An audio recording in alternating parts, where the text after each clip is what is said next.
the lifeboat. On the other side of the glass, my partner, Mark Wages, is going to be taking in one more day, which he certainly deserves. And then today we're going to, let me just get this thing set up here, people. Make sure that I've got the volume down on my phone. Charging. There you go. I really don't want, I would like very much to not have anybody phone me tonight.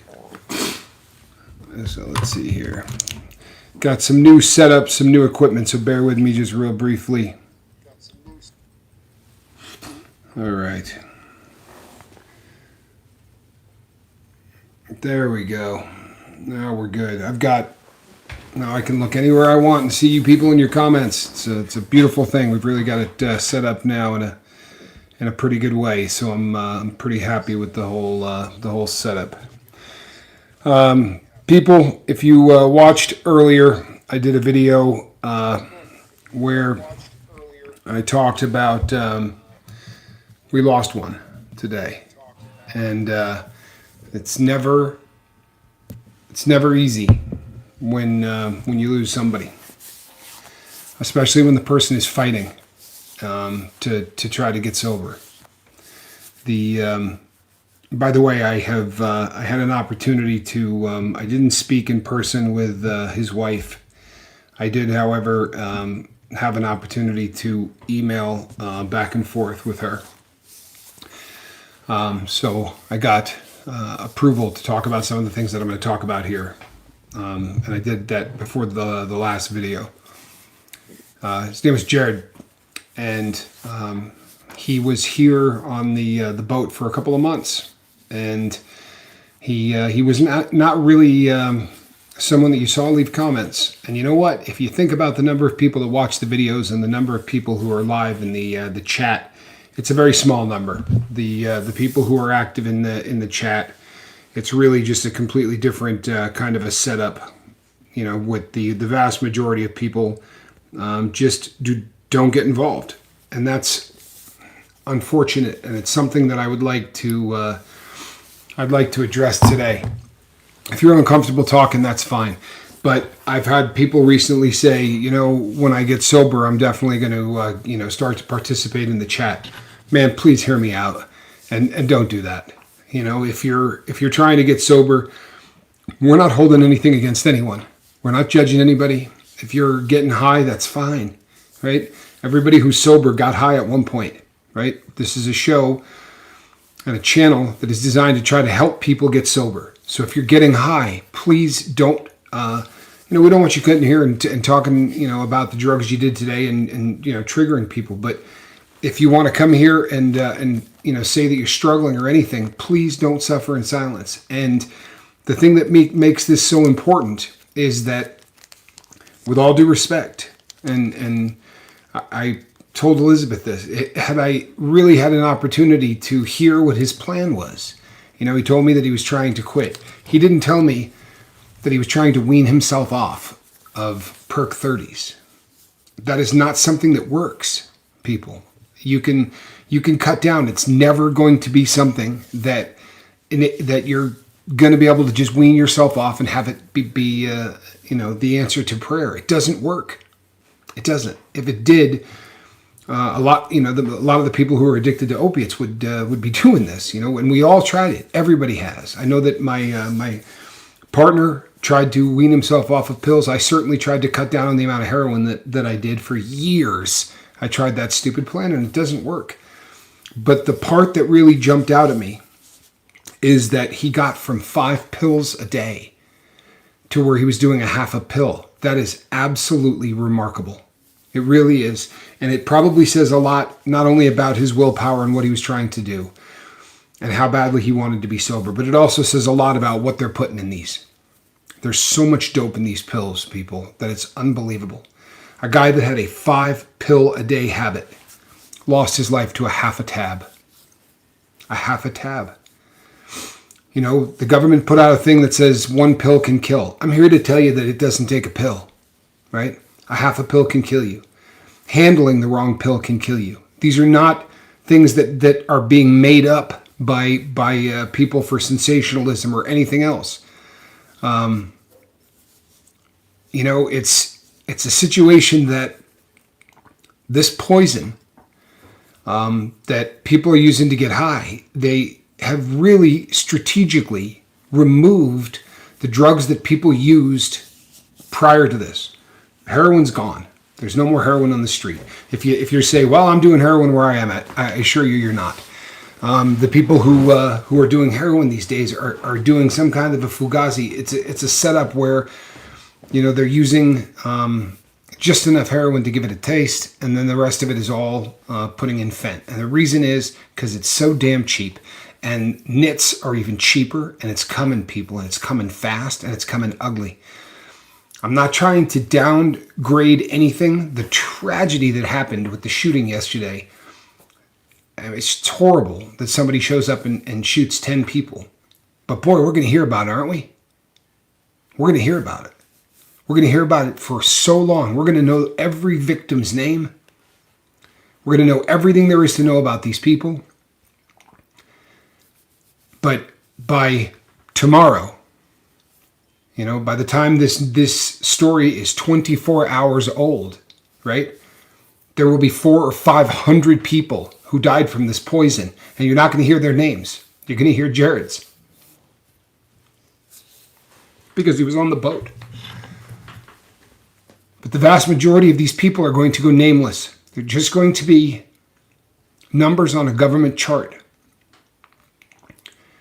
And it is, I want to yell so badly right now, and I want to go off on the government and tell you that, you know what? Don't elect anybody that's been in office before, right? Seriously, the next time you get a shot, don't vote for an incumbent.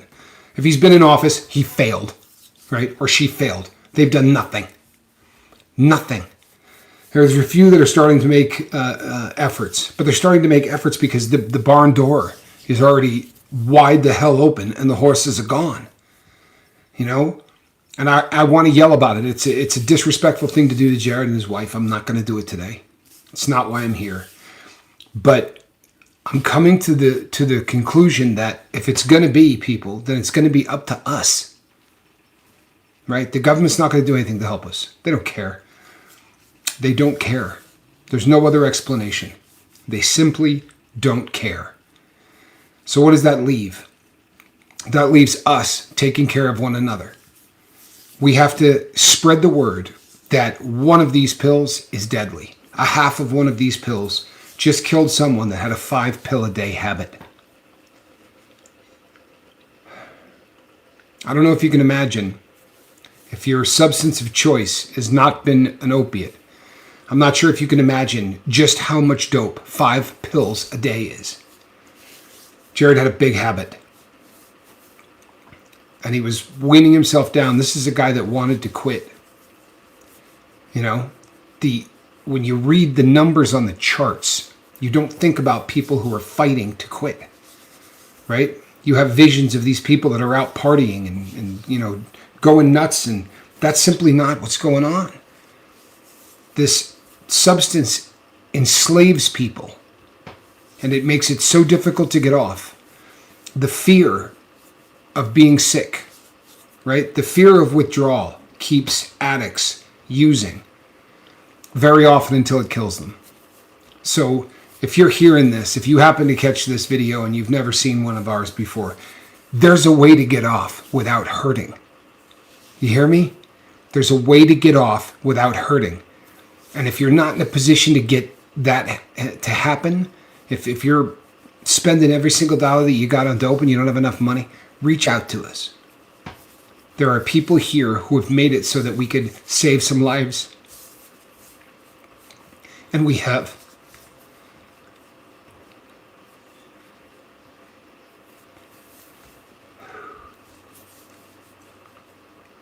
There are a lot of people on the lifeboat today who are here because of medical assisted treatment.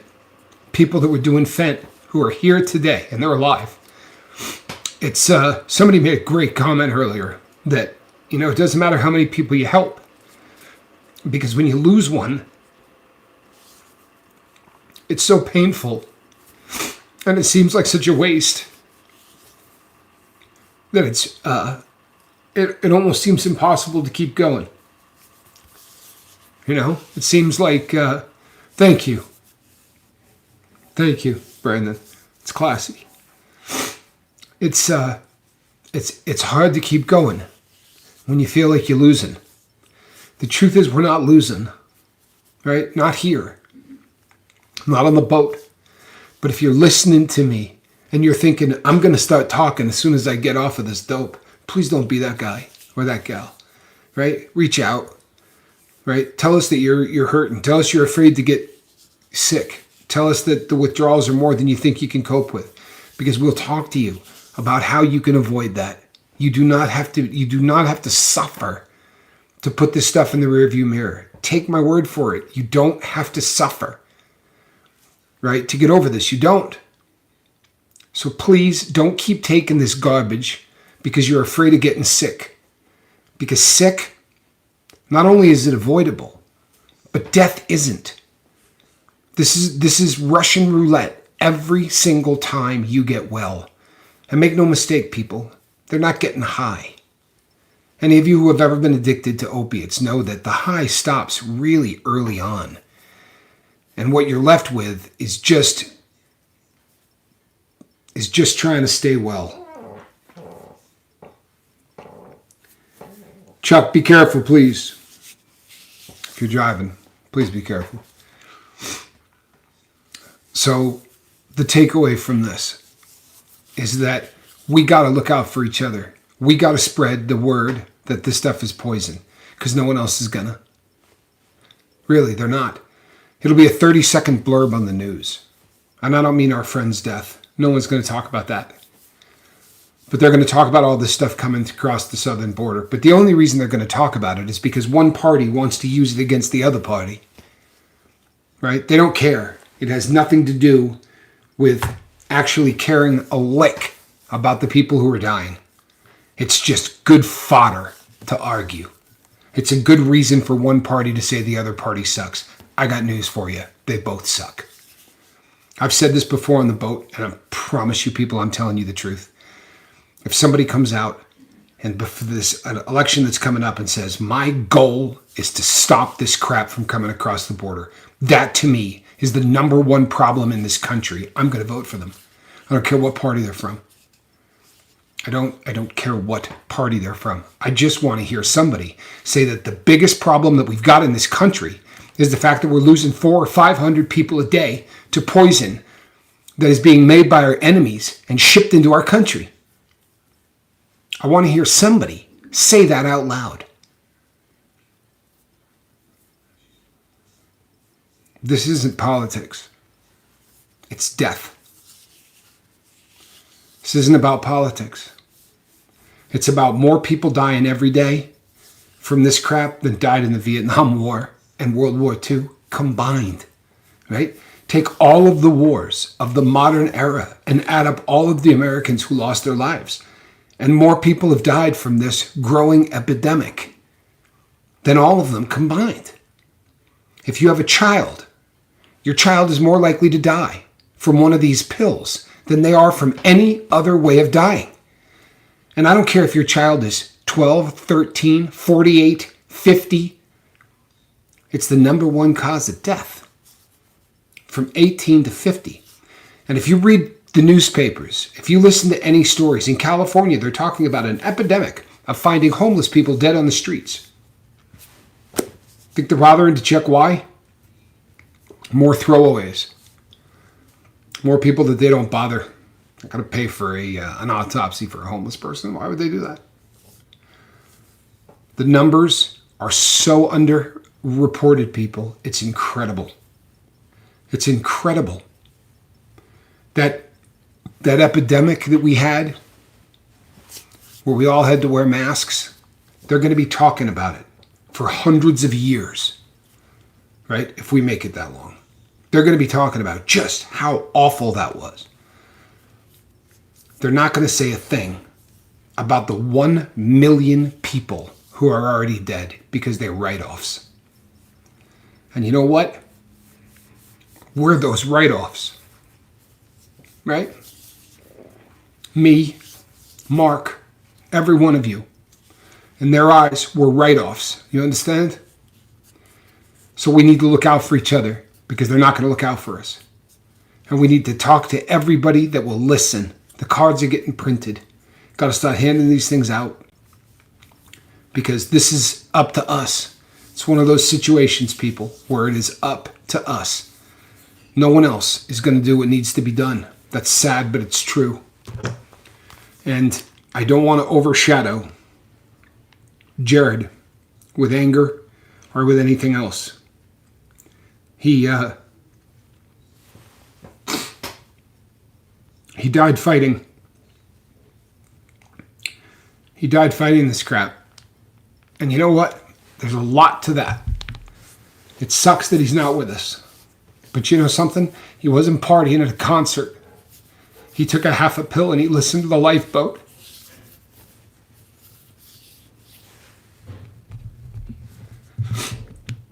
We're going to be asking a lot of you for a lot of help. I don't mean financially. You guys are doing that. But we're going to be asking a lot of you for a lot of help. We're going to be asking for a lot of different ways that people can get a hold of people and talk, because we don't want anybody falling through the cracks. You know, I went back through all of my emails today. I wanted to make sure that there wasn't one from him that I didn't answer, because I've done that one once. Thank God that every time he wrote to me, I wrote back. I'm going to take some solace in that. And I'm going to get 100 emails from you people today that are going to be really nice. And they're going to say things like, you can't save everyone. And I know that. But you know what? We got to try to save everyone. Because no one else is going to. And if you enjoy raising your voice, occasionally raise it. Take some time and yell at some people and let them know that nothing is getting done. And I'm scared. Just be really honest with you, I'm scared. There are 3 or 4 of you on this boat that I love who are taking this crap every day. There's nothing we won't do to get you off it. Reach out to us. This is the time to get off of this. Every batch that they find is stronger than the first. It's going to get to a point where everything on the street is going to kill you. Right now, it's 60%. Right? 6 out of 10 have a deadly dose. 6 out of 10. It's going to get to 10 out of 10, people. They just keep making it stronger. So if you're one of those people, I'm not putting anybody on blast, but if you're one of the people that are still eating this crap, or you're still buying it and you're snorting it, or you're doing whatever with it, there's a batch out there with your name on it. You may not realize that. And you may think your tolerance is bulletproof. And you may think, I know how to do just enough to make sure that I don't. I'm betting Jared thought that. In fact, I'm sure of it. You know, I'm 100% sure of it. I was that guy. Every addict is that guy. But 500 people a day are wrong. They got a batch that they were sure they could do that killed them. There is a batch out there right now, and it has your name on it. Please, please reach out to us. Right? Let's get you into some medical assisted treatment. You can get off of this without hurting. And if your issue is something else, we'll work on that issue. Right? But reach out to us. Because if you're continuing to take that stuff, you're playing Russian roulette, and there's way more than one bullet in the gun. You hear me? There's way more than one bullet in the gun. As respect to the people whose names you're never going to know, let's fight for each other. Right? Because I know your names.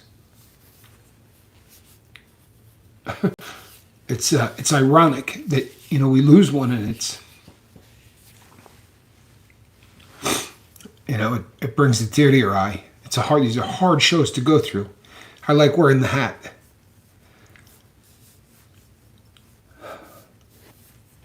But there are 500 names that are going to be gone in the next day and a half, and we don't know them. No one's ever going to know them. People, if you are on this, reach out. You can get me at CaptainTommyScoville@gmail.com. CaptainTommyScoville@gmail.com. You can also get me at sober, SOBER, at myyahoo.com. Surely you can remember that email. Sober at myyahoo, not Yahoo. I'm going to be asking a lot of you to step up to the plate. I'm going to be putting together different ways that people can reach out and ask for help. I am going to get it in so many different ways. Because now I'm terrified about people falling through the cracks. I'm not complaining about the number of people I talk to about drugs every day. I'm not at all. But if I miss one, because it's just gets to a point where you can't talk to everybody, right? One person can't. Two people can't. So we're going to need some people to step up to the plate because we're just getting bigger. And we're getting bigger and we're getting bigger. But the good news is, thank you, Fiona. I'm sorry, was that Fiona? No, I am the noise opera. Thank you, brother. The truth of the matter, people, is that helping people will make you stronger in your recovery. I promise. The more people you help, the stronger you're going to get. The more people you work with, the more people that you help get sober, the better your chances of never relapsing. The more people you help not relapse, the better a chance you have of not relapsing. There's a reason that the 12th step, right? We don't do the 12-step program here, but it's worked for a lot of people. And the 12th step says, having had a spiritual awakening, we felt the need to take this message to others. Well, I have that need. And I need a lot of people who feel the same way to step up to the plate so that nobody gets missed. You know what it would have felt like if there was an email that I didn't get to from him? I do know what it would feel like because it's already happened to me before. I don't want it to happen again, to me or to anybody else. So I'm going to be reaching out. I'm going to be setting some things up, and I'm going to be asking for people to step up to the plate. I need that. We need that. People, if you had any idea how much, that if I could have one wish for this boat, it would be that I never put this on again. And that's not going to happen without a lot of effort from a lot of people. And if you're one of the people getting high, don't make me put on a tie for you. All right? There are ways to get off. If you're taking that crap, don't make me put on a tie for you. I'm going to close this one early today, people. And I am going to ask for thoughts and prayers for Elizabeth. Jared doesn't need them anymore. And you know what? I'm going to say a prayer right now. And if it bums you out, you've got time to bail right now. Seriously. If you hate listening to prayers, you got about 30 seconds to bail. But I got to be true to me. Our Lord and our Father, I pray that you're with the people out there today using this stuff. I pray that I never have to put on another tie for anybody else on the boat. And I pray that you're with Elizabeth and that you make this as easy as it can be. We know that this is tough. And thank you for all of the success stories, all of the people who are getting sober, Lord. Keep us safe. Keep the boat safe, Lord. We pray these things in your Son's name, amen. I'm sorry if I offended you. God bless you all. And I'm Captain Tommy Scoville. I will be back tomorrow at the same squirrel time, at the same squirrel channel. The cat's in the basket. It's probably bad form to show squirrel today. All right? I love you guys.